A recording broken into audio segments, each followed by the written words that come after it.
that sort of thought is very similar to a thought that Hume has in the dialogues, because there's this question that we can ask about God and why God's equipped to set up in such a way that it will make this universe. And if we're going to assign some sort of intrinsic ordering somewhere, we might as well stop with the universe. We don't get any explanatory advance if we push it back and put it into God. That's a kind of related idea about why you shouldn't think that somehow or other the prior probability goes up enormously once we bring God into the picture.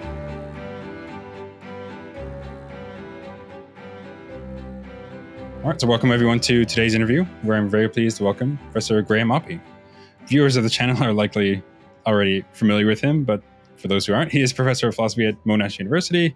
His work focuses on the philosophy of religion, metaphysics, and epistemology, and he's a wide range of books and articles on these topics. I won't bother to list them out, but he does have a lot. And well, yeah, feel free to add anything, but with that, welcome and thanks so much for being here, Professor Oppy. I'll just thank you for inviting me on. Great. So there's two topics that I wanted to focus on today.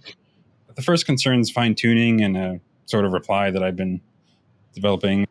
And the second concerns the Grim Reaper argument and certain, similar Benedetti-style arguments for certain finitist theses and some of the issues that go on there. And a recent article that Professor Oppy has published related to that. So I did want to start with the stuff on fine-tuning. And I recently had a discussion with Matthew Edelstein on Joe's channel, Majesty of Reason, where we kind of debated that a little bit. And I also was on with Miles Donahue, where I presented that as well. And also I have a video on this channel that's 3 or so years old where I made basically the same point, but it might be helpful for people who aren't familiar with the stuff I've said on that for me to just quickly go over it here, just to get the basic idea down, and I can see Professor Oppy's thoughts, and then we can discuss it further. So the main thrust of it is that I start with listing out sort of two constraints that I think are sort of plausible for the relevant probabilities and priors. Well, actually, I should probably step back and talk about what sort of argument this is in response to. So there's different sorts of fine-tuning arguments or teleological arguments, and the version that I'm addressing, or that I want to address here, is a kind of Bayesian formulation, which just takes in certain conditional probabilities, that is, say, the likelihood that there will be life-permitting conditions on design versus no design, and the priors on those theses, that there's design versus not design. And then, of course, we have the data that there are life-permitting conditions. And the idea is that, as a discovery of modern physics and so on, that it's quite unlikely sort of that you would get a universe like this that's life-permitting if there weren't design or something like that. And so the conditional probability of life non-design is, say, very low. Design, not that low, even if it is relatively low. And the priors aren't so different to make the difference there. And so design is strongly, or at least somewhat, confirmed by the data that there are life-permitting conditions. And that's one version of the argument. There's different versions. I mean, you can have it where the datum is that there is fine-tuning, or you can make it an abductive argument, or different sorts of things. But this is the version that I'm targeting here. And anyway, with that in mind, the basic structure of my reply is to say, look, let me consider a more generic design and non-design theses. Well, let design, or D, be the hypothesis that there's a single universe and it was designed. N be the hypothesis that there's a single universe and it was not designed. I want to say, and I'm not going to explain this now before we get into it, that first of all, the prior on that bare kind of design hypothesis is not greater than the prior on the bare non-design one. Actually, I would put the prior on the bare non-design one much higher. That's how I would assign the probabilities there, but at the very least, it's not greater. And also, the second constraint is that the bare design hypothesis, being as sort of uninformative as it is, it just says there's some sort of designer that made a lone universe, but it doesn't really tell us anything about what sort of designer or what sort of universe it made. It seems plausible to me to say that doesn't any more strongly predict that there'll be life-permitting conditions than the bare non-design hypothesis N. And so we have this constraint on the priors, that the probability of D is not greater than the probability of N antecedently, and this constraint on the sort of conditional probabilities, that the probability of L conditional on D is not greater than the probability of L conditional on N. And from that, it just actually follows that if that's right, no matter what more substantive design hypothesis that we bring forth, if we're just updating on the fact that L, it cannot be more likely than N conditional on the same data. It might more strongly predict the data, but it will be antecedently less likely, and so at least not be ahead of and probably be behind in terms of posterior probability. I might put on the screen a sort of overview of the derivation there, but that's the basic idea. And then the ensuing discussion comes. Well, it's going to largely be about those two constraints, the first and second constraint. But yeah, I don't want to ramble too much, but that's the basic idea. And let's see what you think of initially there, Professor Oppy. Okay, so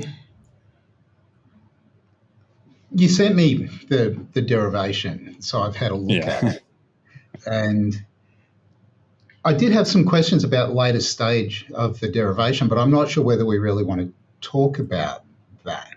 So you get to the idea that the kind of conditional probability of design plus auxiliary assumptions that make it a more precise hypothesis on L is less than the likelihood of N on, the probability of N, no design on L. And then the way that you sent it to me, you said, okay, but L, and then drew a conclusion. And I wondered how that worked. Were you thinking that the probability of L is 1 and you were using the definition of conditional probability at that point? Because it's kind of weird to have all these probabilities and then to have something that's not a probability as a step in the argument. So I was just curious what you were thinking. Yeah. So having steps 6 and 7 are sort of inessential to the point that I'm trying to make. But yeah, the whole point of just saying L is that, yeah, it is a fact that L, and then, we can then update on that and then have the posterior probabilities listed in line 7. I don't know, maybe that's not the most intuitive way to put it, but I think it makes sense. So I was just, I wasn't sure about that. Just given that we're talking about the argument. Okay, so here's a thought. If you read,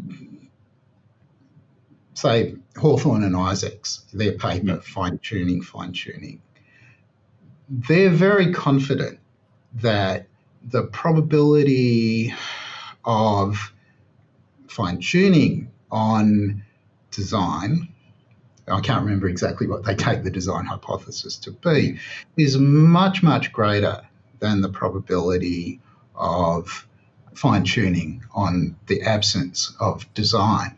And what they've got in mind is that there are certain hypotheses that you can make where it is very likely that you'll get the fine-tuning if you add in enough stuff, they think.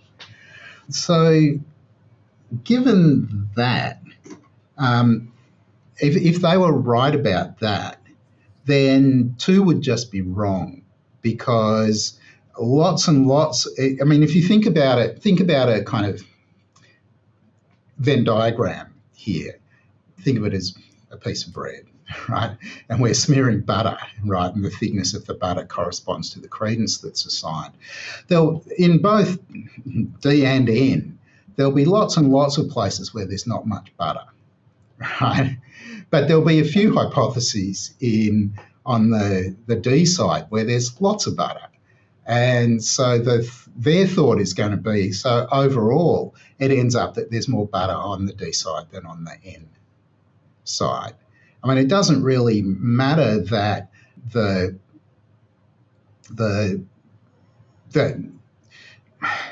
if you're only just thinking about the kind of bare hypothesis, there's exactly one universe and it was designed. There are a whole lot of more specific hypotheses that fall underneath that, and they're going to think that some of those just way boost up the probability on that side. Right? So, I mean, that's not the way that you argue it, so I should give it back to you so that you can explain why you think that the kind of thing that I'm sure they're going to say isn't right. Yeah. So, yeah, that's good. So the first thing that I would question is, well, okay, is this meant to be some sort of, like, why is design, even bare design, sort of biased in this way? Like, is it a sort of a matter of like conceptual consequence or something like that, that design on its own at least somewhat more strongly predicts the certain sorts of design hypotheses you're talking about? Or is it some other considerations we're reducing, like simplicity or other empirical data? Like, because it's not. So the first thing to say is that it's not clear to me that design on its own does any more strongly predict that. If it is just this sort of bare hypothesis, why think it's more likely? Because I could imagine all the sorts of different designers there could be and all the different sorts of worlds it could have designed. It seems to me that you can have just as about all the ones that you could have not designed, you could have designed. And the bare design hypothesis doesn't really seem to tell which of those are more likely than others.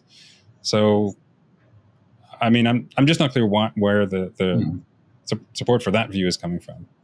There's another thing that I would say, but you can maybe comment on that first. Yeah. So maybe what I'm going to say is just going to take you to the second thing. So if you think the hypothesis is there was design, there are lots of ways that there can be design. And the probability that there was design is just going to sum over all the independent hypotheses, right? And so we have, on one side, we have design and there's all these kind of independent hypotheses. And our credence is distributed over all of them and adds up to what we give to design. And then on the other side, for no design. And what they're going to argue, I mean, if we're thinking about fine-tuning, is that on the no design side, it doesn't matter how you divide up the hypotheses. Every hypothesis that's no design is just really improbable given the fine-tuning. Whereas on the other side, there are some hypotheses that are not, right? And so that's why, I mean, talking about bare design might be slightly misleading here, because when you just say design, I think the way they're thinking about it, there's a whole lot of different hypotheses that sit underneath that, all of which are going to get some kind of credence when you think about them. Right. But the question is, okay, so there's obviously different ways to divide it up. And sort of maybe the way I was thinking about, or maybe implying that I might divide it up, was thinking actually just of all the possibilities, right? That's what I'm thinking about too. You've got to think about all of them. But the idea is that, and leaving aside issues about having probability distributions over an infinite space, whatever, like all of the different ways you might have a universe that's designed, does first of all, are there sort of similar possibilities? Can you sort of match them up to the possibilities where there's not a designer, but there's still a universe? It seems to me that, maybe there's somewhat similar. Obviously, there might be ones that are possible on one side, but not the other. Maybe if the designer is part of the universe or whatever. But apart from that, like, okay. And then the second question is, does either of those hypotheses predict like a very different sort of probability distribution across those possibilities? Right? Does bare design, or does design broadly predict that, okay, maybe there's all these possibilities and they're similar, but like these sorts of possibilities are much more likely. And it's not clear to me why that would be, at least antecedently. So, right. Okay. So there's, I don't know, it seems like there's a couple of different ideas going on. So I'm saying one thing and you're saying something a bit different. If all you know, right, is that the universe is life permitting and all that you hypothesize is either it's designed or it isn't, and you're not taking any other considerations into account, so you're not allowed to draw on any kind of background considerations of any kind, then all you've got to go on is the stuff that's available to you purely a priori, given design and not design. Then what you say sounds kind of plausible to me, because you can't figure out, right, once we're working purely a priori, right, you don't have anything to go with, right? Right. So is that right? So that's how you're thinking about it? So yes, so sort of. And then there's a couple. Well, I'll just say quickly the other sort of reply that I hinted at earlier, and then the ways that people might respond, even granting what maybe you think is plausible here. The other thing I was going to say is that I could actually, if it turned out that design in some way does entail or somewhat more strongly predict, as a matter of conceptual consequence, that there be life-forming universes or something like that. That's not obvious to me, but suppose that were the case, it seems plausible to me that I could reformulate the argument with a relation, say, weaker than design. That still seems plausible to me. Say, instead of design, let it be cause, for example. And if we suppose that it's not antecedently more likely that, a single universe was caused than not caused, then plausibly something, it seems more reasonable anyway, at least not less reasonable, to say that the likelihood that there would be life-forming conditions conditional on the universe being caused is not greater than it being not caused. Maybe someone could push back on that again, but that still seems quite plausible to me. But I don't know if you see the sort of move I'm suggesting there. So a different thought, right, is that when we're thinking about these bare hypotheses, we aren't just talking about what we can figure out if we don't know anything other than the a priori truths, but rather, so that the background isn't kind of what you might call epistemic probability, but think of the background as something more like a metaphysical probability. Well, then I'm with you, because I think that the probability of design is zero. Right, and we just destroy the right. So it really does matter what we're talking about. I wonder what you think about this. I don't think that the kind of questions about what you can figure out purely a priori are at all interesting. I don't think that once you're making judgments about based on what you take to be metaphysically possible, people can't undermine that position by going back and saying, but what about your judgments about what was possible purely a priori? Because I'm just throwing away stuff that I take to be knowledge, right, at that point.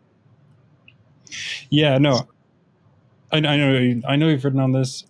Obviously you've talked about your view about modality significantly. So a couple of things. One, I'm sort of happy to assume that the probabilities in question here, they're subjective or epistemic or something like that. Now, well, you might say, depending on how confident you are in your view about modality and, the truth of the initial segment not involving a God creating this universe or something like that, then, well, you're just going to be quite confident in some sense antecedently. I mean, I guess it's not antecedent to your theorizing about this, but whether that's a priori is another question. So I don't think of it as a priori, right? I mean, it's definitely not that. Right. It's just so maybe one way of thinking about this is that there's a role for background knowledge here that didn't turn up in your formulation, and there's a question about what goes into the background knowledge. Right. Yeah, it is important because typically, you run into problems if you try to assume anyway that there's really nothing in the background, because then how are we even thinking about the possibility space? How are we thinking about, even the meanings of the expressions and different possibilities? Maybe some of that you won't even be able to assign probabilities to that intelligibly. Presumably there's some stuff that goes in the background there, but typically when people run these arguments, for it to work, you have to include pretty much nothing about what the actual universe is like, right? I mean, I know there's some versions where they think, okay, we can update first on what the structure of the laws are, and then the second update would be something about the values of the relevant parameters being life permitting. But I mean, apart from that, typically you're not including anything about what the universe is like. Maybe like we can import certain metaphysical assumptions in the background or something else that doesn't bear at all, or at least not appreciably, the fact that L, because obviously if you include something in the background that predicts L, then you're going to run into certain double dipping concerns and so on. But I don't know what exactly. I'm not sure how much of a difference what exactly we include in the background there, so long as it's compatible with what I've just said, how much of a difference that's going to make. But yeah, I don't know if you had more to say about that though. Maybe not. So I'm still thinking about the kind of judgment that Hawthorne and Isaacs make and what's driving it. Because maybe you might say that they're not contrasting one designed universe with one undesigned universe, but my memory from their paper is that is what they're doing, that they're starting with those kind of bare hypotheses and then assigning probabilities. And in their view, well, designs may be a little bit less likely a priori than no design. But the kind of interesting thing is the other one, right? What's going on? Why do they think that it's so much more likely,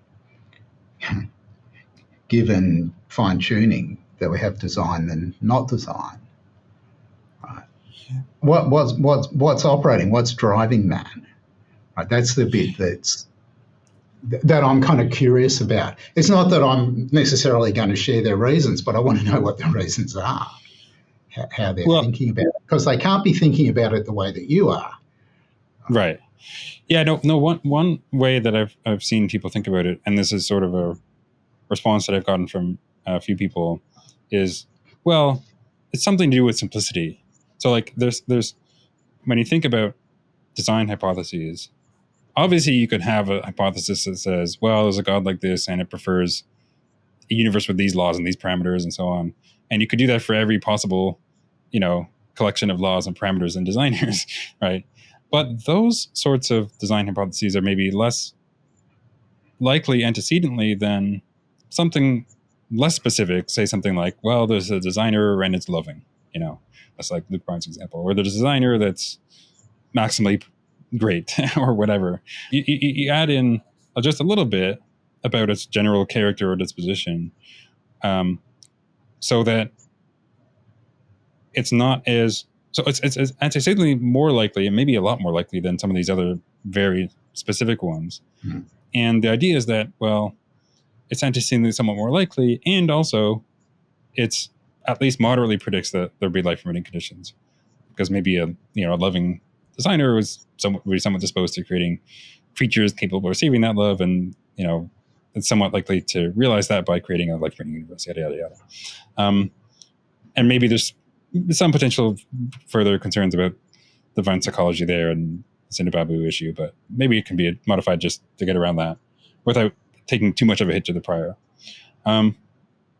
And that's the sort of idea. So like your analogy with the butter on the toast from before, it comes back as it's like, well, we have these somewhat simpler hypotheses that take up a relatively larger portion of the toast, and so those ones more strongly predict the data, and so the overall space more strongly predicts the data than on the other one. And you don't have something analogous to that on the non-design side. Is the idea? I don't know. What do you think about that sort of response? So I'm guessing that you might be right, that that's what they're thinking, right? And then it seems like we're going to come in to kind of cut to the chase at this point. It feels like we're going to come down to a kind of clash of intuitions at this point about that second premise. Yeah. So you're not. I mean, you're not going to get Hawthorne and Isaacs just agreeing with you about that. Right. Yeah. Yeah. So obviously there's going to be different ways to, and it's sort of interesting. It's like, I don't know, depending on how you partition up the like possibilities compatible with the theory, you might find, one analysis more plausible than the other. So, I mean, I think just dividing it up into all the different like possible worlds compatible with it seems, to support my way of thinking about it. But, if you divide up the designer hypotheses by maybe what sort of designer it is, say, well, maybe there's something intuitive about the idea that these like maximally great or loving designers are somewhat more plausible antecedently, but also somewhat more strongly predict the data in a way that fits the argument. But so maybe there's not something very decisive there, but I did want to bring up, I don't know if you want to say more about that, but I had in the email, I mentioned one of another support for this way of thinking about it. Yeah. So I will say one other thing. I mean, if you think about a hypothesis like there's a perfect designer, and you think that perfection entails omnipotence, omniscience, perfect goodness, there is a different critique at this point that, for example, Hudson gave in his paper on Swinburne's aesthetic appraisal, right? It's about fine-tuning, right? Which is that we've got no idea whether an omnipotent, amongst the options that are open to an omnipotent, omniscient being, it's going to pick a fine-tuning one. Maybe that's a terrible option, a fine-tuned option, compared to other options that it could pick. And so you're not going to be in any position to evaluate the probability, right? I mean, this comes against a background of someone who's kind of interested in kind of the skeptical theistic approach to the problem of evil, and then thinks, well, hang on, if I'm going to do it there, I better do it elsewhere. If I'm going to have these doubts about whether we're capable of working out what the options are, it bites just as much in this case as it does in the other case. And so a different response will be to say not that just that these probabilities, we can't work them out, right? And so I figure it's worth putting that one on the table as well. There's no kind of sensible way of making priors here. Yeah. So it might be that it is for at least certain designer, or more specifically certain theistic hypotheses, like there's no sort of principled way to even assign the probabilities here. Maybe it's just inscrutable. Right. So that's the idea. I mean, the likelihoods. So the likelihoods turn out to be inscrutable. Right. That's the problem. Right. Yeah, especially if you. I remember. I think Miles Donahue had a paper on this, like this is related to this, where if skeptical theism undermines fine-tuning arguments, or at least mostly, something like that. And that seems right, because if you have that, if you're just taking it for granted that you have no, really nothing about the intentions of the designer, then why are you getting that it's more likely that it would create life from a universe than, if there weren't such a designer? That seems to me something that would be, well, not appropriate to say anyway, or at least you'd not have grounds for it based on at least the way the theory is posited. It kind of matters here that life permitting, you actually mean fine-tuning, right? Yes. Rather than just merely life permitting, right? I mean, life permitting is just a shorthand for there's a whole lot of these parameters that if they'd varied minutely, the universe would have looked very different. Maybe certainly wouldn't have had stars, maybe wouldn't have even had protons.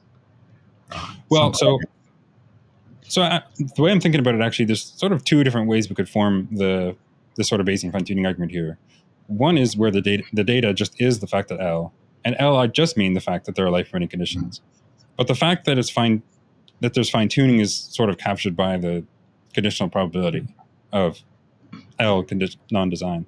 But you could, and there's some papers on this, where you could make it so that the data itself is the fact that there's fine-tuning, rather than just the fact that there's L. Yeah. And maybe you think that, or people who run a sort of fine-tuning argument think that's another plausible argument to make. I have things to say about that, but the sort of response or the response I've been defending here is like not targeting that specifically. Maybe it generalizes that, but so when you say there are conditions that are life permitting, this isn't just an inference there's from life. The datum isn't just there's life, or is it just the datum is well, obviously you could use the because fact you can that infer to infer that the universe is life permitting if it contains life, but it's life permitting in a different sense, I think. Right. There didn't have to be life for L to be the case. That's just saying something about the relevant physical parameters and values of the constants and so on being such that, well, life could arise or something like that. I mean, we don't have to specify it exactly, but that's the basic idea. Maybe we would want to specify it more precisely than that, but that's the way I was thinking about it. And the idea was that, well, that there will be those life permitting conditions on non-design is so unlikely because, of the data fine-tuning and so on. So, but as you're sort of getting at, maybe you could also put the argument where the data is not just that there's life permitting conditions, but that, well, there's this sort of fine-tuning. And I think the arguments are sort of similar, but the fact of fine-tuning in the version I'm talking about is sort of doing work in the conditional probabilities, and here it's going to be doing work, and well, that being the data, maybe, I don't know.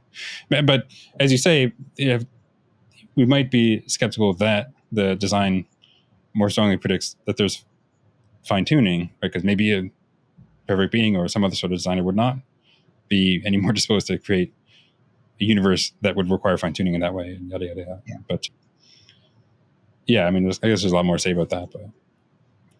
Okay, so maybe that suggests that, because my memory is that Hawthorne and Isaacs are particularly, it's the hypothesis of fine-tuning that they're particularly interested in. I can't. You might be right.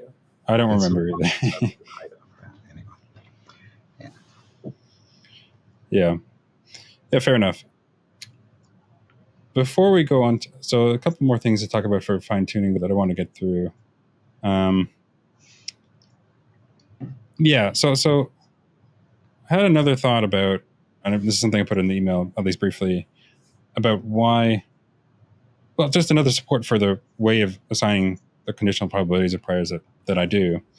And the thought is this, but you can frame it this way.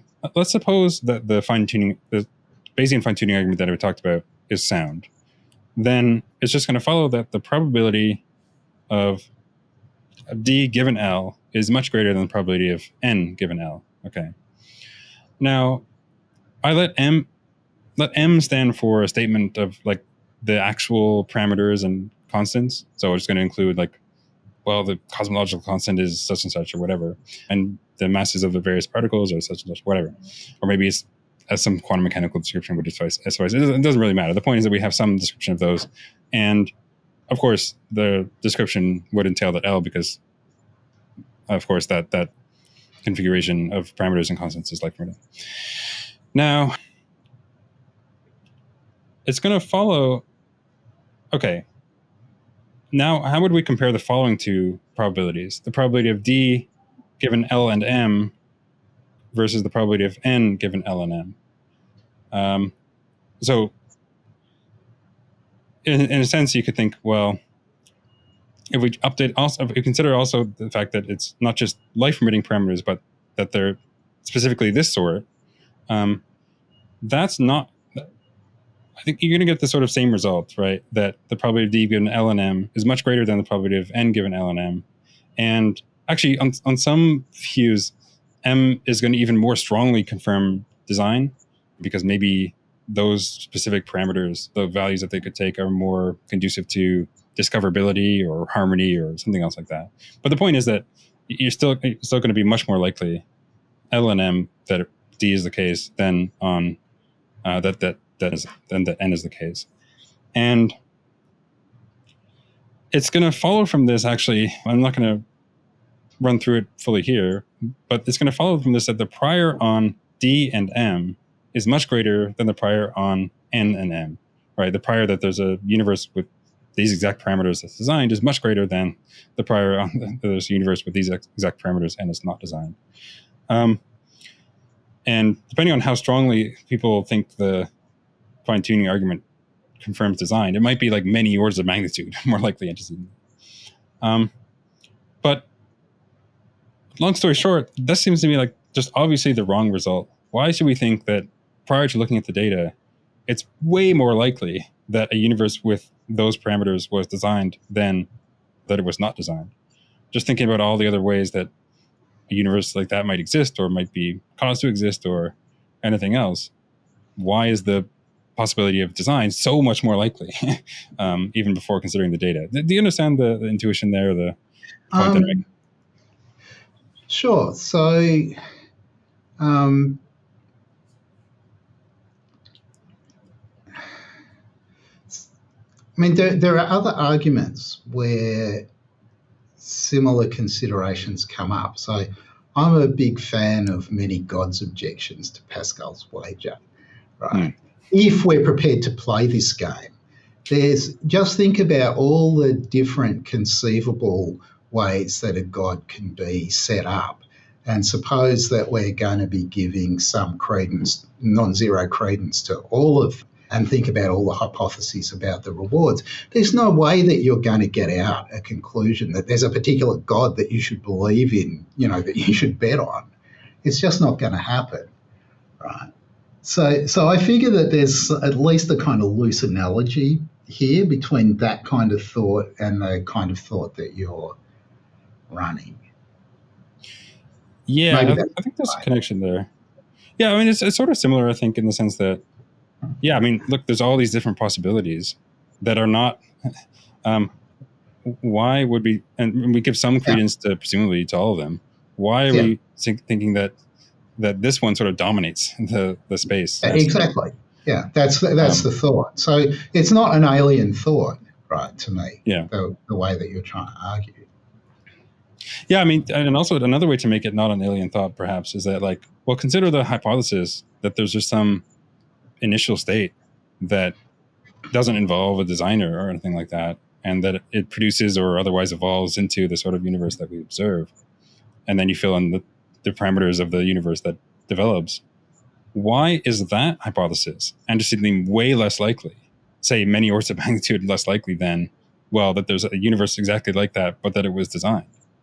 That seems like the wrong result. I mean, those seem like, I mean, at least, right, if not on a par, like comparable theories to at least have to see. Right. So that sort of thought is very similar to a thought that Hume has in the dialogues, because there's this question that we can ask about God and why God's equipped to set up in such a way that it will make this universe. And if we're going to assign some sort of intrinsic ordering somewhere, we might as well stop with the universe. We don't get any explanatory advance if we push it back and put it into God. That's a kind of related idea about why you shouldn't think that somehow or other the prior probability goes up enormously once we bring God into the picture. The one reason I've heard for thinking that the prior probability actually does go up is based on another, well, theoretical virtue, where it's like, in some, either the fundamental or like initial things, the simpler those are, that increases the plausibility of the theory significantly. So, like, well, if we're comparing a theory where we just have a universe, some initial state of the universe, which maybe is quite complex, you have all these different particles and whatever, or at least this hot dense state, whatever, maybe that's much more complex than, well, there's all that, but prior to that, causally, there was just very simple designer or something like that. And maybe something like that, if you see what I'm getting at, is another. Yeah, I can see where that's coming from, but I'm kind of sympathetic to Hume's view that you must be, I mean, given your other commitments, you're going to be committed to postulating a whole lot of complexity in the designer, because you think there's all these other universes that God could have made. God could have been set up in such a way as to make any one of them. And then we've got this one. So in the actual world, God's set up this way. That's just a whole lot of information that has to be built into God in order to make the explanation work. So it doesn't make it simpler, right? Yeah, actually, that reminds me. I think you've said something along these lines in one of your books. I don't remember which one, arguing about gods or the greatest argument against God. I forget which one, where he said something like, yeah, either you have to build it into what, God's disposition or something like that, or there's some sort of chancy connection between what God does and what sort of universe arises.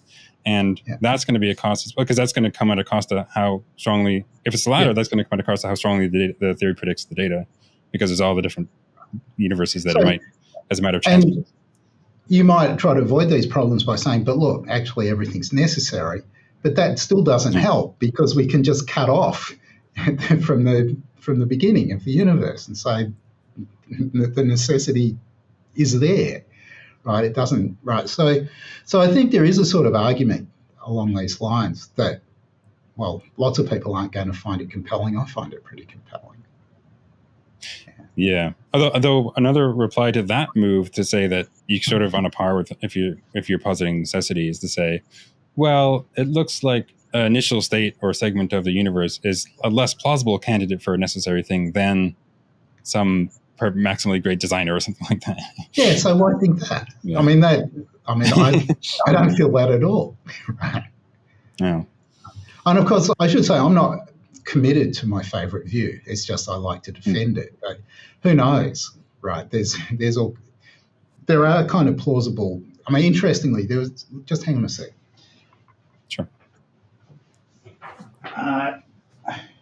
There was a paper in Reviews in Physics that came out earlier this year called "Is a Quantum Gravity Era Necessary?" So it was online in April. And this person argues that you can make a one universe model with an infinite past, no problems. Right, despite all the evidence that we've got. It's true that the model requires some kind of interesting assumptions that are just kind of put in by hand. But at the current stage of theorizing, right, it's kind of interesting that you can do that. So I'm not committed to there being an initial state, right? I think that that's still an open question, and it seems so to the physicists. Yeah, that actually, I'm going to be talking in a week or two with it's Phil Halper, and I forget the co-author's name. I should pull this up. But they have this recent book out this year called Battle for the Big Bang. Is that what it is? Hang on, let me pull it up. Yeah, it's Battle of the Big Bang, the new Tales over Cosmic Origins by F. I'm probably mispronouncing that, and Phil Halper, where they explore these ideas and survey a lot of physicists and cosmologists on whether they think that, well, is it a sort of closed question that there's a finite history to the universe or not? And the short answer is that, well, it's not really a closed question. It seems like it's, there's some evidence to think that it is finite. It's certainly not decisive. But yeah, that's certainly interesting. And that bears on, I guess, your theory of modality there a little bit. But as I've heard you say it before, yeah, you could think that there's a necessary initial state, or just that every possible world shares some initial segment, right? Yeah. With every other world. It's just, if you want me to bet, I'll tentatively bet on initial state. But given what you just said, which kind of gels with what I've heard, it's not a settled scientific question yet. Right. And as I suppose we'll come to in a bit, I don't think it's a sort of settled philosophical question either. But yeah, let's see. Was there anything more on the fine-tuning stuff that I wanted to cover? Yeah, so that point that I made about, comparing the specific hypotheses that there's, a universe with these exact parameters, it's designed versus not designed. That results that the design one shouldn't be way more likely antecedently than the non-designed one. That seems plausible to me, but others that I've expressed this to just don't share that intuition at all. And in fact, they do think that the design one should be way more likely antecedently, and they just report different intuitions, and maybe even just more or less report the conditional probabilities and priors required by the original fine-tuning argument in support of that intuition. It was one person's modus ponens is another modus tollens, that sort of thing. So, I don't know. do you think there's a way to approach that, or what do you think about So, the response?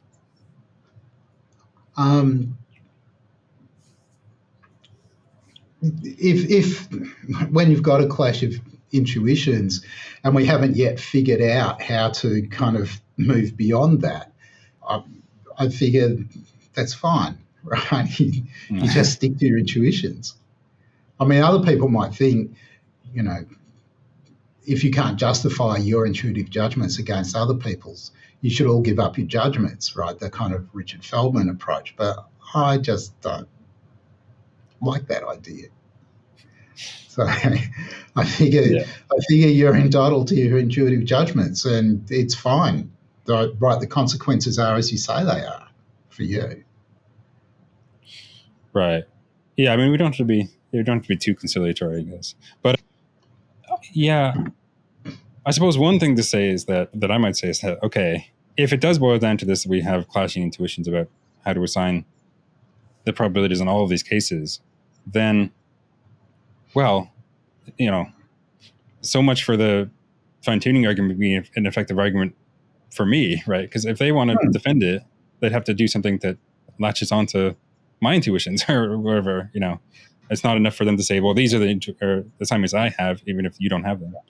So that opens up a whole lot of different questions about what arguments are for, what you're supposed to aiming to achieve with them. If you think that your arguments are supposed to convert everybody to accept your conclusions, then I just think you're dreaming. But lots of people kind of accept that, but think that there's something else that it does for them. There's some sort of epistemic value in the arguments nonetheless. I'm skeptical about that, right? Somehow or other, you know, if you observe that this thing follows from other things, that it bumps up the credence of this thing a little bit, and that just seems wrong to me. I mean, noting the kind of the connection of logical consequence that you hadn't previously noted, or if you think that there are kind of there's non-logical consequence, noting the other consequence, doesn't seem to me that that's going to bump up the credence, that you should think that it bumps up the credence at all. So that's the... Right.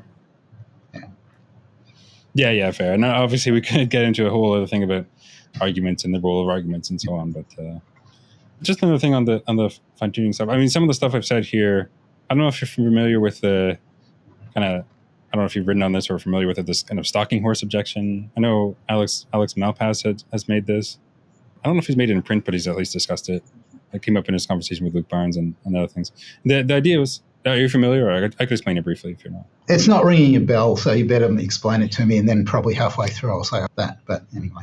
yeah, fair enough. It's basically just the idea that whatever design hypothesis you posit, it seems that we can construct a non-design hypothesis which at least as strongly predicts the data of life-permitting conditions or whatever, and isn't less likely antecedently.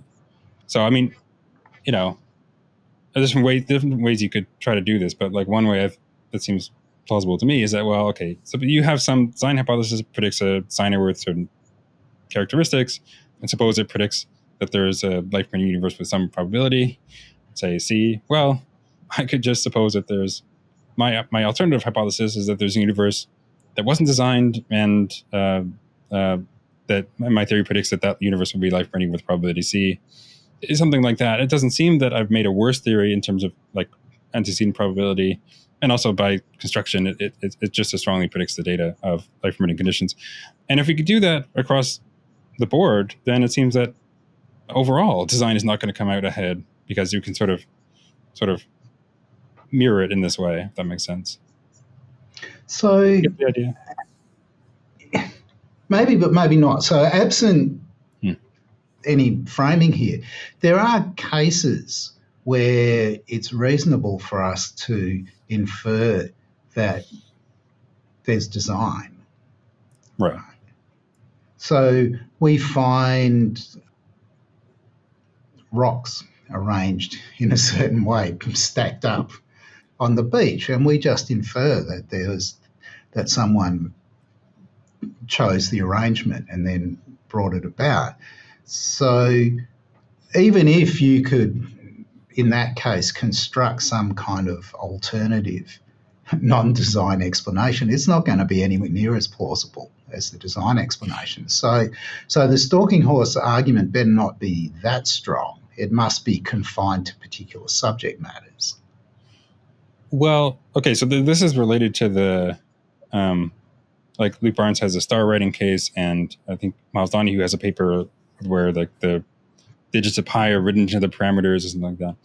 And what I want to say is actually my response does undermine that inference, narrowly considered, but only because we're considering a prior, and our background does not include any of this data about what sort of things designers tend to create or how those things tend to come about or anything that would bear on that, really, more or less.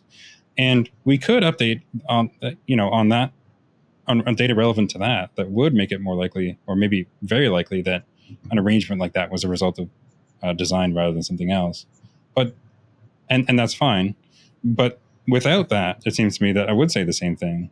The sort of design versus non, that arrangement of rocks or stars or values of the parameters of the constants, values of the constants, does not seem any more discriminatory with respect to design versus non-design than any other potential arrangement of those things, unless we're taking into the background stuff that would make it irrelevant, though, like stuff we might update on about actual designers or anything relevant to that. Yeah.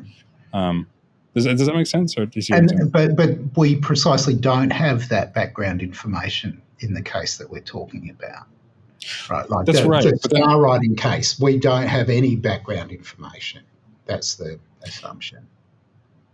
Right, but any then relevant background information. Unlike when I go to the beach, I know a lot of stuff about beaches and what people do there and so on. And I know that people pile up rocks in patterns like that and so on. Yeah, and then what sort of arrangements tend to be produced by the rocks and the relative frequency of that versus, and then but anyway, that's the basic idea there. And then one response is to say, okay, maybe that's okay, but in the fine-tuning case, we can update on certain data about, say, like what designers tend to do or something like that, or what sort of characteristics designers tend to have.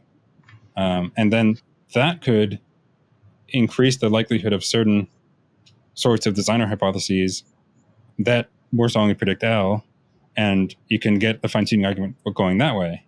And my concern about that is, well, hang on a second. What exactly are we updating on? Because we're updating on, this brings me back to the point from earlier, because if we're updating facts about what the universe is like with respect to certain designers, like certain people around us, then, well, it's going to already then be part of our background that there are life-threatening conditions, because we're updating on facts about what living things are doing. And it doesn't help if you like abstract away into a less committal version of the data.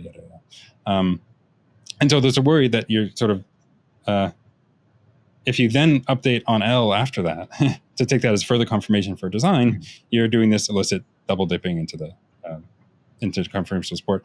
My current thinking on this matter, though, is that actually you do get a little bit of confirmation for design from the initial update.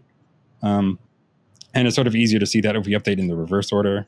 Like suppose we updated first on the fact that L, and that didn't show that design was more likely than non-design. But then suppose we updated on the fact that there's certain facts about like human designers and other sorts of designers are true. That might be at least a little bit more strongly predicted on the design hypothesis with the fact that L in the background, because, well, now that L is in the background, the space of designers is somewhat more greatly comprised by designers that are disposed to produce that sort of thing. And that might more strongly predict that the generalizations about designers is true, because you have an example on the theory which is somewhat more likely to be true. Maybe I'm not explaining this too clearly, but the idea is that you'll get one more example of something satisfying that in generalization on the design theory. And so it's maybe a little bit of extra confirmation, very slight, for that theory. But you don't get, the point is, even if that's right anyway, you don't get this sort of very strong confirmation for design that you would expect from the standard fine-tuning argument. Even if you get a little bit. Yeah. So that seems to... maybe you get a little bit, but that's, you're not even, maybe on total evidence it's going the other way, but I'm fine to grant that maybe you get a tiny bit. So So that seemed to be going back a little bit to some questions about the background of it, about what's in the Right. background, because what's built into the notion of design is also right. Like we didn't given a specification of what design is when we started running the argument. We just took for granted that we know what it is.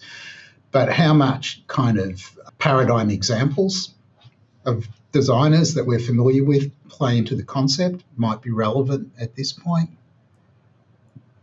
Right, I agree.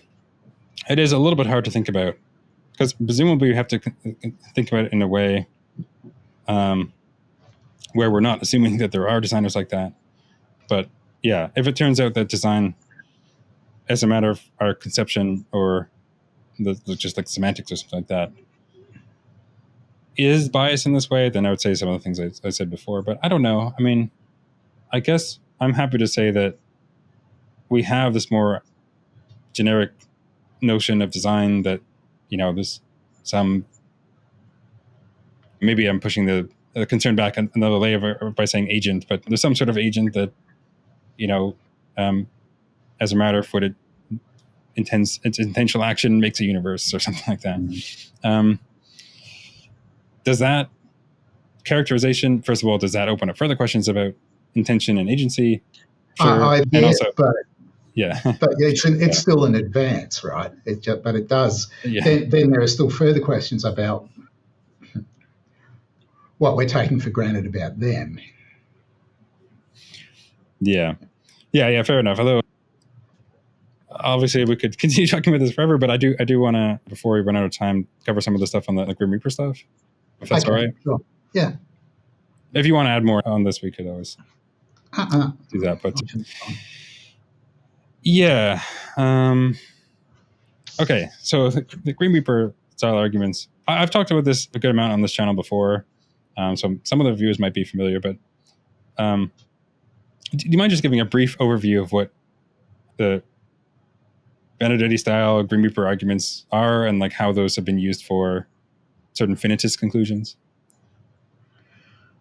I was hoping you'd do that because that's a lot of work. I can make a start and then maybe you can tag in after a while. Yeah. So, sure. Back in, 63 or thereabouts, Benedetti wrote a book about metaphysics, and in it he discussed lots of paradoxes, and there was a kind of paradox in there that I think is original to him. And there are lots and lots of different versions of it that he discusses. One of the standard ones, I'll go with the original kind of gruesome one, right? So we have an infinite number of assassins and there's a target.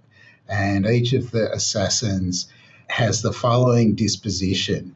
If the target is in front of them and alive, they kill him, and they're kind of ruthless and infallible. So now the question is, okay, one last important point. We have an infinite array and we've arranged them in the following way. There's one who will kill the victim if it gets to 11 o'clock. There's one who will kill the victim if it gets to 10:30. There's one who will kill the victim if it gets to 10:15, and so on. We keep halving backwards and backwards towards 10 o'clock, but there's no killer at 10 o'clock. So for every killer, there's an earlier one, and the question is, what happens? And it seems as though we have a straightforward argument that not one of the killers, not one of the reapers, can kill because there's an earlier one that would have done it. Right? But on the other hand, we seem to have it that the victim's dead, right? Because each of the victims, if it gets to them, they will kill him. So he's got to be dead. In fact, he's got to be dead pretty much, I can't say the instant after 10 o'clock because there isn't one, but he's got to be dead through the whole period, even though there's no reaper that actually kills him. No, he's not going to survive the last reaper anyway. But the point is that he doesn't, right, pick any time after 10 o'clock and he's already dead, right, because there's earlier reapers that would have killed him. So we have this weird situation, and There are all kinds of things that people have said about these scenarios. For example, that collectively the Reapers kill him, even though no one of them actually sticks a knife into him, or all kinds of things that people say. The right thing to say about this scenario, I think, is that it's impossible because there's two inconsistent assumptions driving it. So this is the kind of Stackle. I don't know how you pronounce his name. I hope that's right. Yeah, Nicholas Stackle, yeah. There's a kind of unsatisfiable pair of hypotheses here, and we're just assuming both of them. And so it's no surprise that we can conclude all kinds of things because we've already got contradiction. At least if you're classical, you can believe whatever you like at that point, or at least infer whatever you like at that point. Okay, so that's the Benedetti paradox. I'll take to you and you can explain how Kuhns and Proust think that you can get from there to an argument from causal finitism. Yeah, fair. Yeah, so I mean, the general structure of those arguments from, considerations regarding these sorts of scenarios to some finitist conclusion, usually either, and by causal or temporal finitism, we're talking about, something like, that there's not an infinite past or an infinite regress of causes, or on some versions is that there's not they're temporally dense regions of time, those sorts of things. So it's often used as an argument for thinking that there's a first cause or that the universe had a beginning in service of certain cosmological arguments sometimes. But anyway, the way the argument for that conclusion often goes is something like, there's some sort of linking premise between the possibility of infinite regress or infinite causes or something like that to the possibility of the Grim Reaper scenario or some other scenario, of the Benedetti sort. And then, of course, there's the premise which just says that, no, that scenario is not possible. And so by modus tollens, we infer that the, infinitist possibility is not, in fact, possible, right? And so that's the way the basic structure goes. And then the work done for the first premise is, for example, in Kuhn's, the way he does it is by this patchwork inference, right? Where you have, I'm not going to get into all the details here, but roughly it's a way of inferring other possibilities from certain possibilities. If we suppose that you could have an infinite past or a infinite sort of regress of causes in this way, then, it would be possible you could sort of patch in from different worlds where you have these possible reapers individually to infer a world that has a sequence of them where there's no first reaper, with the relevant sort of reaper power and disposition. And then that's just setting up the Grim Reaper scenario. That's a paradox. And the idea is that, of course, you can infer that, of course, that's impossible, but its possibility seems to follow from the possibility of an infinite past or an infinite regress and the truth of the patchwork inference, as a valid principle of modal epistemology. So that's one way to go from, to sort of link the denial of the finitist view to the possibility of a Benedetti paradox. And then, of course, you can just point out that that scenario is inconsistent and so not in fact possible. And so the finitist conclusion follows. That's the basic structure, as I understand it. Right. Okay, so that sounds good.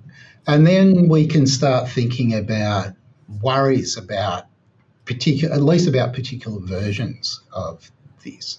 So given that we're talking about patchworking principles, maybe we can start with the idea that you can make the Reaper scenario by piecing together bits of worlds. That seems wrong, right? Because there's got to be stuff that the Reapers are actually doing. When you pull a Reaper out of a world, they've got to be doing something. You put them in there, you can't end up with the Reaper scenario, right? So that's a problem, not for Proust, but that's definitely a problem, I think, the way that for Kuhns, described it. Right, so maybe we should move on to Proust. So Proust has a different idea. He thinks that you can kind of patch together, it's not really patchworking, there's the possibility of having these things with these dispositions. Maybe we can think of them all as being essentially the same. And we just set up this scenario with the infinitely many of them, and they all have this disposition, right? The power, the ability, something like that, to kill if the thing gets in front of them. And then the argument is that if you could have the infinite past, you could have this setup, right? There's nothing difficult in the idea of things that have this disposition, and we've just put a whole lot of them together. So it should be possible, and yet it isn't, right? The way to avoid getting into trouble is to suppose that you can't have a backward infinite sequence of this kind that's open at the beginning. Okay, so I think that's the beginning of Proust's critique. Now I'll throw it back to you and you can add a bit more. Yeah, actually, could I just say something sort of more general, which is that before considering the various patchwork inferences and the different sort of ways that, well, the argument might be supported, like, it seems very plausible to me that leaving aside, the potential concerns about modality more generally, that an infinite history or an infinite causal regress is possible. It seems very plausible to me that that's possible. And of course, very implausible to me that the sort of Benedetti scenario is possible. It seems contradictory. Well, you can just derive a contradiction, in fact. Yeah. And that the conjunction of those two things seem very plausible to me. And so if you want to give some argument for thinking that conjunction is not true because the first conjunct is false, that it's not actually possible to have a regress like that, then at least to convince me, you're going to have to do something pretty well supported in terms of the patchwork inference or something else. And the ones that I've seen, it's just, at least for me, not remotely compelling. I'm just thinking about it sort of abstractly like that, but I don't know if you want to comment on that. Right. So I have more sympathy for the past is finite, but I don't have more sympathy than you do for these arguments. I think that it's kind of pretty obvious. It seems obvious to me that there are things that you can say if you think that the past is infinite that will get you out of the arguments that are being presented. So in the paper that I wrote recently, I make it quite clear that I'm not taking a stance about whether causal finitism is true or false. I'm just taking a stance about whether these arguments work or not. Yeah. And I agree but that sort of prima facie, it looks like there's lots and lots and lots and lots of consistent stories that we can tell about infinite pasts, right? And to kind of make this really simple, I thought about cases where we just have light globes that go on and off, right? And then we think about the sorts of patterns that of dependency that you can have between the light globes. And, if each light globe is such that it just looks to the one to its left, and if it's on, then it's off. If it's off, then it's on. You can have sequences, infinite sequences like that. No contradiction is going to arise, right? Right. It's obvious that there's no inconsistency here. So, and you can tell trillions of stories like that. Right. I mean, I just suppose the Reapers were just at their designated time, just like clapped or just like swung their side no matter what. Like, why would that? I don't. Yeah. If there's a paradox there, that's not obvious to me why that would be impossible. And like, I don't know, the possibility or a very intuitive possibility of that anyway, seems to me to strongly undermine some sort of patchwork or otherwise some sort of inference from some other that would conclude with the impossibility of that scenario. Now, so that seems fine, right? There's still a question about the details of some of Proust's arguments, right, about where exactly he's going wrong in his reasoning. And here we might have different views about what's going on. It seems to me that the point that you just made, that the Reapers could do something else, is quite a good thought, right? So the way that the reapers are set up, it's supposed to be that they have just this one disposition, right? They'll swing the scythe just in case the person's still alive. And I want to say, well, hang on. If you line up infinitely many of these guys, we know that if that's the only disposition they've got, we've got trouble. But we should suppose that they'll do something else. Their disposition can't be that simple. It's just got to be a little bit more complicated. So that in certain scenarios, they all just sing the Hallelujah chorus or something, whatever. It doesn't matter what it is. Right? And that will avoid the problem. And so the idea will be that you can't suppose that if you're a friend of kind of infinite pasts, you can't fully specify the dispositions that the thing has with the simple formula that Proust is using. And that will be one way of getting out of the difficulties here. It's not the only way, but it seems to me that it's perfectly fine if you're a friend of the infinite past to say this. Okay, so that was my paper in a nutshell. Yeah, I thought that was good. But what do you think if someone says that? Well, I think the response is maybe obvious, but if someone says that, well, hang on, they actually have given a full specification of their dispositions because, well, all of the possible scenarios in which you might find a thing like this, a reaper like this or whatever, it's determinate which way, like what they would do, right? But that's just, the reason we don't run into this problem in the infinite case is because that's not a possible scenario where you could find that sort of thing in. Right. Okay. But then we just have this standoff, right? Right. It seems to me. Yeah. That was the point, because I'm not trying to persuade you. I'm not trying to persuade them that there can be an infinite past. I'm just saying, look, this argument's not going to persuade somebody who thinks that if you start from the assumption that you can have an infinite past, then one way that it seems like you can reason pretty straightforwardly is to the conclusion that you just didn't specify that what these things would do. You specified what they do in finite circumstances, fine. You actually also specified what they do in a whole lot of infinite circumstances that you don't believe in. But there's certain circumstances, namely where they're in a kind of beginningless sequence, where you just haven't told us what they'll do. And this is, remember the Thomson lamp and Banassa's response to that. It's not that there's a problem about whether the lamp's on or off. It's just that you didn't tell us. You didn't give us enough information for us to be able to work it out. Right. So I was thinking, well, actually you can run this line in connection with the Reaper scenario as well. Yeah, you had them while doing something else, or maybe flicking on and off the lights or something like that. That seems, because in the lamp case, it doesn't tell us. I think it was 62 or 64, something like that. He had this article. Paul Banassa's had that article.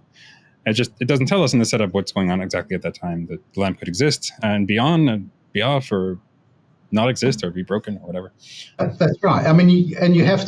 You have to write in all the details in order to get an answer to the question, right? And so you have to write in all the details in order to have an answer to the question, what do the Reapers do in this scenario, right? If you think that there can be an infinite past and that you could just line up the Reapers. Then it seems to me it just can't be that their dispositions are that simple. So I thought about really simple versions of this. So imagine two things that have an arm which they can put up or down, and they're facing each other. And one of them's disposed to put its arm up if the other one puts its arm up. The other one's disposed to put its arm down if the other one has its arm up. What happens, right? Well, there's something that's just in the nature of the case. Something has to happen, but it can't be that their dispositions determine a state that they can settle into. It's got to be that they settle into something else. So there's got to be something more to their dispositions than that, even if it's just their disposition is to explode or something. Right. The characterization of their disposition should be able to handle that sort of case. I Because mean, clearly it's you a can't possible turn around and say outcome.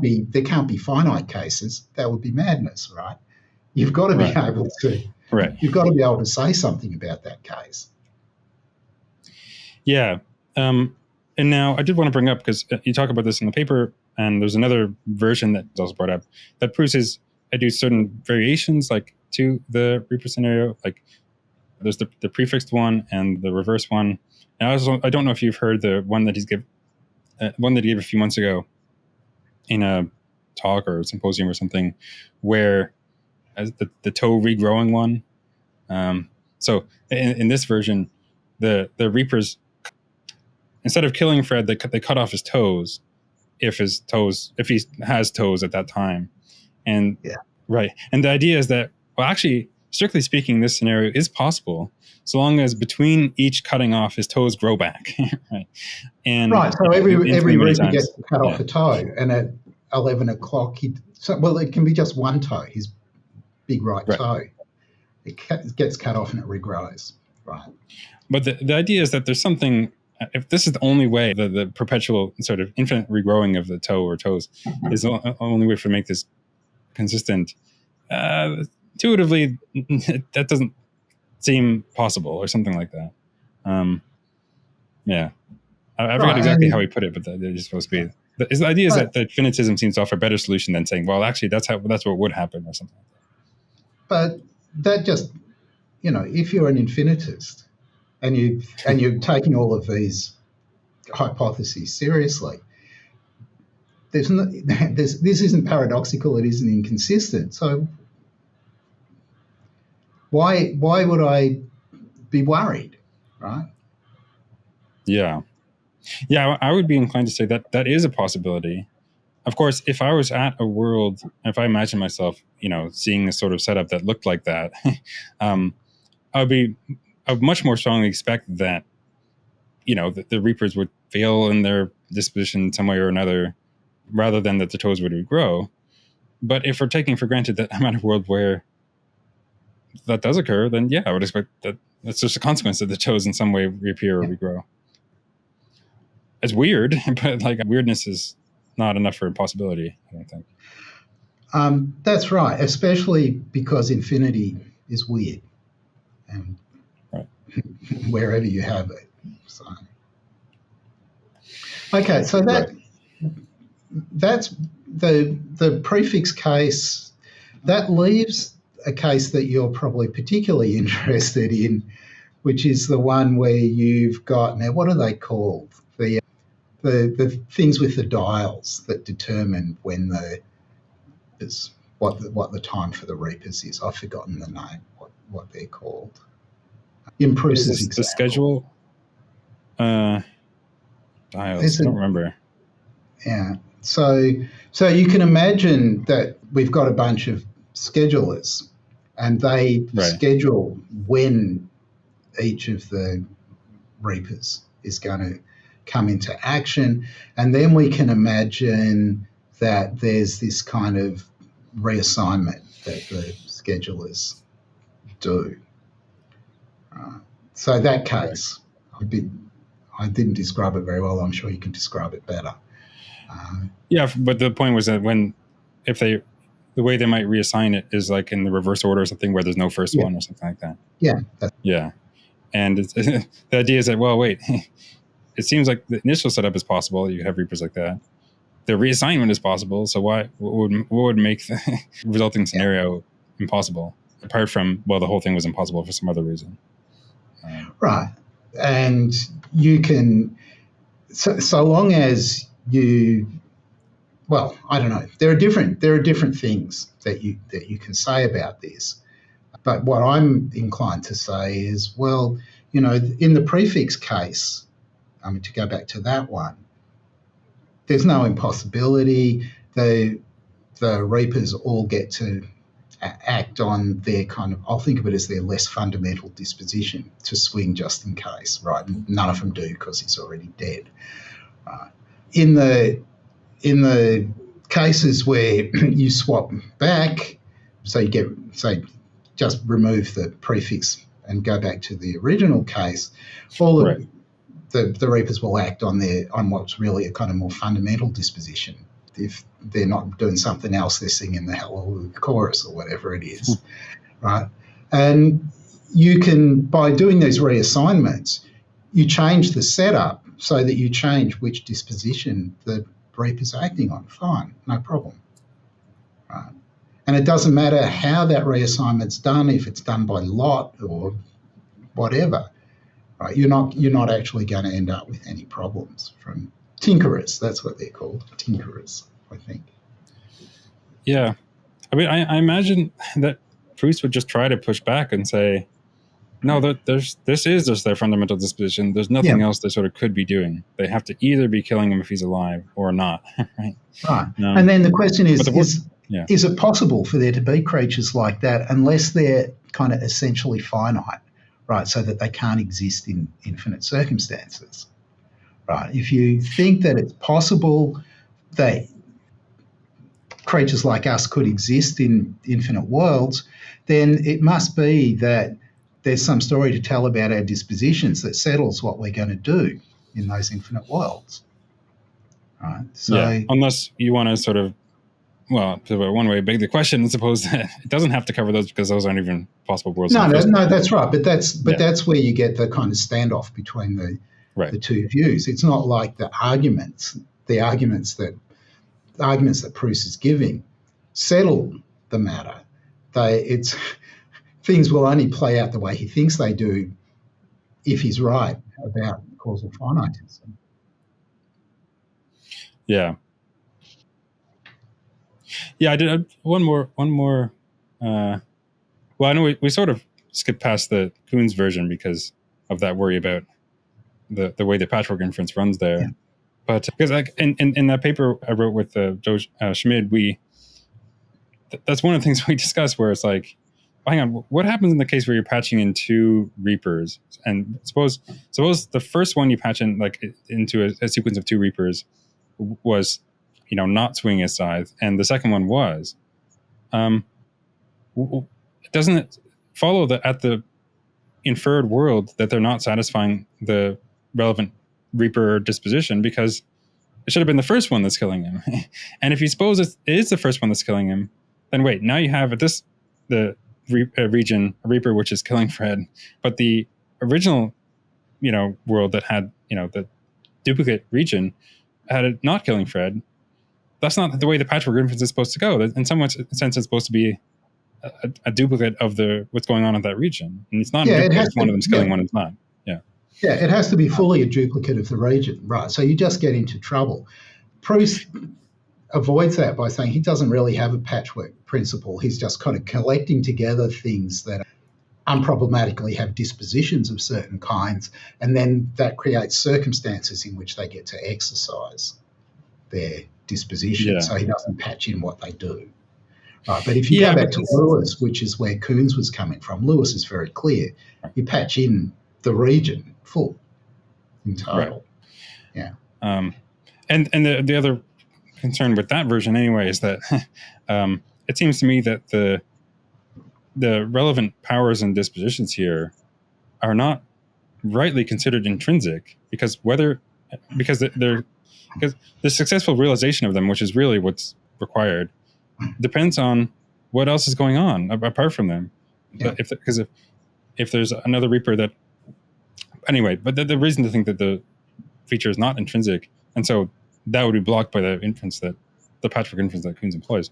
And you talk about this, I think, a little bit where you talk about the power being independent versus networked in your paper. Yeah. And I think that's connected to the same in the issue. case of the light globes, that's clearer. You could just have light globes that are either on or off and they don't care what's happening around them. If you've got that, then infinite series are no problem, right? Right. But once you move to networking, there'll be some networking things that will look problematic if you insist that the globes are either on or off depending upon this simple condition, like whether the one next to them is on or whatever. Some of them will turn out to be problematic because they'll be Benedetti scenarios. Yeah.